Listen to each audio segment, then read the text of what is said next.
Good morning student. आज मैंने एक प्लान बनाया कि आप लोगों को कम से कम 5 से 6 ऑब्जेक्टिव क्वेश्चन मैं डेली कराऊंगा। उसीलिए आज पहला लेक्चर मैंने इसको लिया है ऑब्जेक्टिव क्वेश्चंस एंड आंसर्स। पहला क्वेश्चन है, what is the maximum load that is permitted in A power circuit. ये सारे क्वेश्चन जो मैं ले रहा हूँ एस्टिमेटिंग एंड कॉस्टिंग का है, EDD 1 एंड EDD 2 के लिए, ताकि कभी भी आपको किसी कंपटीशन में जाना हो या आपका ऑब्जेक्टिव टाइप के क्वेश्चन से बोर्ड का भी एग्जाम हो तो भी बहुत सारे क्वेश्चन आपको इससे मिल जाएंगे। पहला क्वेश्चन है, what is the maximum load that is permitted in A power circuit. इसके कहने का तात्पर्य है कि पावर के किसी एक परिपथ में अधिकतम कितना लोड दिया जा सकता है। विकल्प है 5000 वाट, 2000 वाट, 3000 वाट एंड 10,000 वाट। इसका आंसर है 3000 वाट।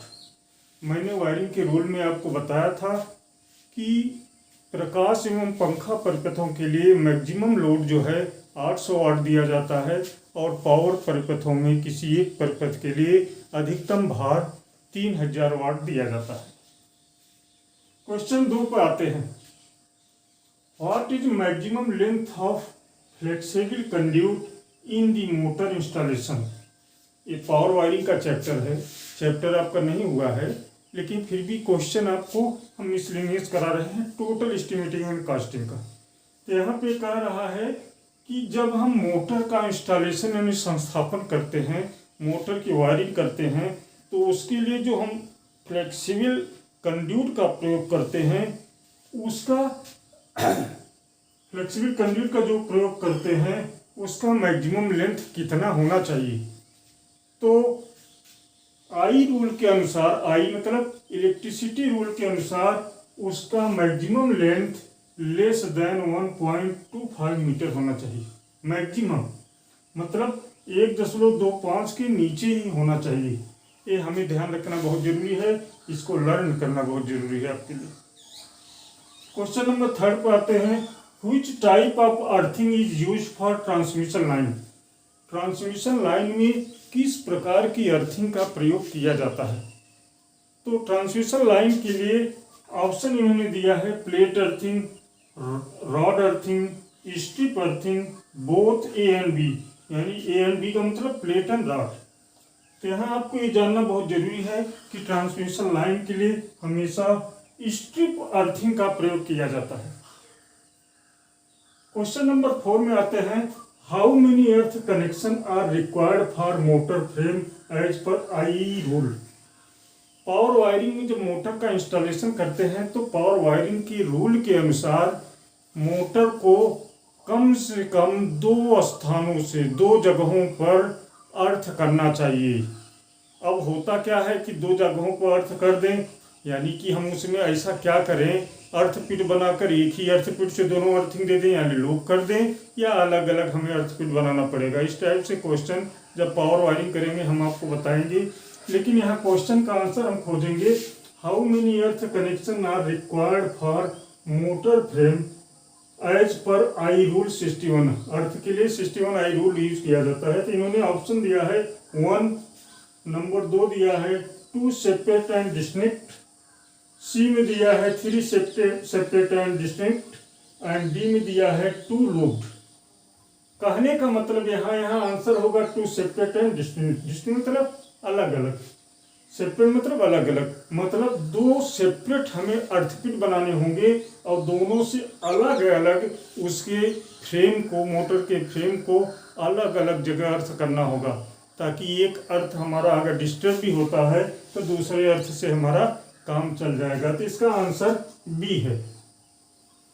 फिर क्वेश्चन में हम आते हैं, what is the amount of charcoal and salt needed for GI pipe earthing.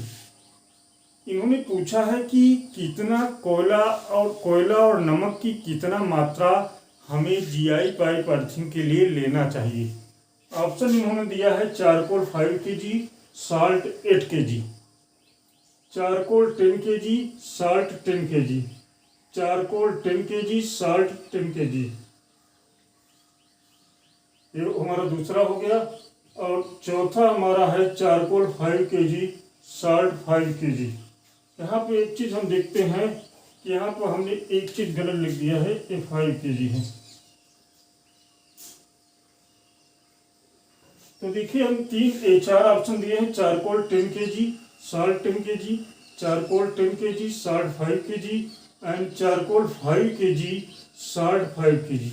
ये निश्चित है, आपको मैं बताना चाहूँगा कि चारकोल और साल्ट की मात्रा हमेशा बराबर रखी जाती है, लेकिन एक प्रॉपर अर्थ के लिए, जीआई पाइप अर्थिंग के लिए अगर हमें मात्रा उसका चाहिए तो कम से कम 10 kg कोल चाहिए यानी कोयला और 10 kg साल्ट चाहिए। तो ऑप्शन जो है हमारा बी एकदम करेक्ट है कि चारकोल 10 kg चाहिए और साल्ट 10 kg चाहिए। इस तरह से हमारा ए बी ऑप्शन करेक्ट हुआ। नेक्स्ट क्वेश्चन में आते हैं, what is the angle between pole and stay. आप देखते हैं जहाँ खंभे लगे रहते हैं बिजली के, उसके साथ स्टे वायर भी लगा रहता है। तो पोल और स्टे वायर के बीच में कितनी एंगल होनी चाहिए? ऑप्शन दिया है 30 डिग्री, 45 डिग्री, 60 डिग्री, 10 डिग्री। उसके लिए हमारा जो एंगल है 30 अंश यानी 30 डिग्री होना चाहिए। इस तरह से हम आपको 5 से 6 क्वेश्चन प्रतिदिन भेजेंगे और प्रतिदिन कराने की कोशिश करेंगे अपने सिलेबस के अलावा, ताकि आपका कॉम्पिटिटिव एग्जाम की भी तैयारी हो। और अगर बोर्ड बहुविकल्पी क्वेश्चन देकर, ऑब्जेक्टिव क्वेश्चन देकर एग्जाम लेना चाहे तो उसमें भी आपको काफ़ी मदद मिल सके। Thank you.